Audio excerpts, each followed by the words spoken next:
Every single one of them. Every big eye. Me. And no one will ever know but you.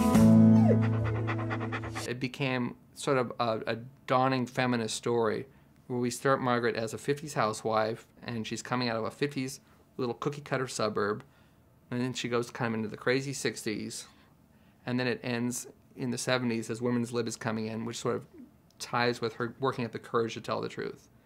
And so her journey sort of follows the women's movement, which is nice. You made it! You're at North Beach! Come on, let's have some espresso. What's that? Is that like reefer? You have a lot to learn. We thought it was a great female character, that it sort of almost traces the beginning of the women's movement. In a sense, it starts her as a 1950s housewife who does everything for her husband, and through the course of the story, she learns to stand up for herself. So that was sort of like on a theme level. We loved that, and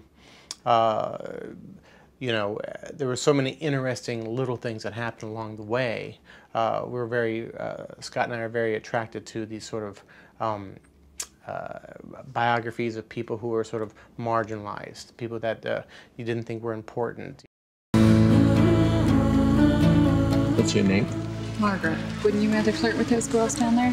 No, I like you, Margaret. Tim really identified with the whole idea of outsider art and why does art have to be legitimized by what critics say. And that's really what the movie is about. It's sort of like this idea that if someone says, well, that's a piece of crap, or that's just kitsch, does that mean it's not important or it doesn't matter? If someone else looks at that piece of art and that touches them and it gives them an emotional feeling, doesn't that make it valid? I remember when Mama painted that. You're confused. I painted that. The secret is that Walter couldn't paint at all. He literally could barely even pick up a brush. And when he had his wife, these paintings were his wife's. And he sort of manipulated her into letting him put his name on the paintings and taking all the credit for it. And the movie is about her learning to stand up for herself. It's almost like the Ike and Tina Turner story, but in the art world. It's about a woman who wants to take her name back. So, who is the artist?